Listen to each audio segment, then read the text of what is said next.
Nel, ano po ang latest natin regarding yung deepfake audio na ito ni PBBM? Actually last 2 weeks pa yata yan na nakita natin yung na-report sa amin yung audio ni Presidente. So base dun sa ating pag-check, yung yung post na yun ay o yung website kung saan yung source ng audio ay wala na po ngayon, hindi na po siya nakikita. Yes. So based dun sa sa online investigation natin, nakita naman yung IP, yung source of IP ay nasa Pilipinas at saka Pakistan. Okay. Pakistan. Yung sinasabi niyo po, yung sinasabi niyo, Colonel, na wala na, hindi na nakikita dun sa YouTube, no, dun sa page, yung etong audio lamang na ito o yung buong page nung gumawa na ito ay wala na sa YouTube?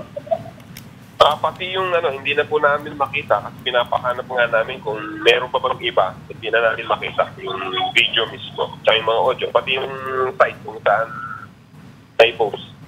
Yes, Colonel, Would we know if this is removed by YouTube itself or ang nag-take down yung mismong may-ari? Sa palagay ko po, yung may-ari mismo, nung alam nilang pumutok na ito at iniimbestigahan. Ayun. Colonel, I'd like to ask lang, no, kasi ang daming grupo ngayon na gumagawa ng mga deepfake. Now, yung kay PBBM po, is it related in any way to other videos na lumabas concerning mga celebrities? Actually, lahat po ng ginagawa mga deepfake videos or audios, these are softwares. Yes. So any person or any people can have that software. Pwede nilang gawin. So we cannot consider na it's either groups or people, but there are just people na trying to use that kind of software to imitate a certain person. Kaya sinusubukan nila itong ginagawa. Ito po bang paggawa o ginawang deepfake technology na ginagamit supposedly against PBBM ay meron po bang kumbaga involvement? Alam po ba natin foreign actors? Even if you said po kanina na ang IP ay nakita po mula sa Philippines at Pakistan. Actually, pagka we are conducting an investigation on posts online or any, it can be a social media or through website, ang una kasi nakikita dati dyan is either the IP address. So, pagka ganun po ang tinitignan natin, they are using a proxy server para hindi sila makikita agad. Exactly. I was gonna ask that proxy server lamang. Pero na-locate na po ba natin kung saan etong kasi parang minabasa po ko na sabi, kilala na po ng PNP kung sino. Pero have we located kung saan particularly yung mga involved dito sa paggawa ng deepfake audio ng presidente natin? We are coordinating to other law enforcement agencies. Kasi if we will be checking an IP, ang nakalagay lang kasi dyan is a country of location. So this is not a specific. So wala pa po tayong detalye on that. So katulad po sa Pilipinas, napakarami nating internet service providers. Right. And they were provided by an IP address. But the location is in the Philippines. So katulad din sa ibang bansa, for example, if it is Pakistan, they will be requesting kung sinong provider niyan or if ever they have a specific location, then that will be we are asking assistance with other law enforcement. Okay.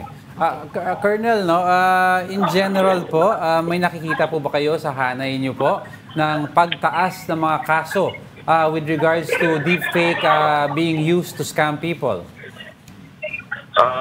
Pag sinabi natin kasi yung pagtaas, sa totoo lang ngayon, ito lang yung, kasi katulad dito, yung kaso kay Presidente, it is the President of the Republic, they are imitating his voice. So immediately, the law enforcement will investigate. Yes. However, pagka mga private individuals yan, we cannot investigate if they don't file a case or file a complaint. So may nakikita po ba tayong... Yes, Colonel, go ahead.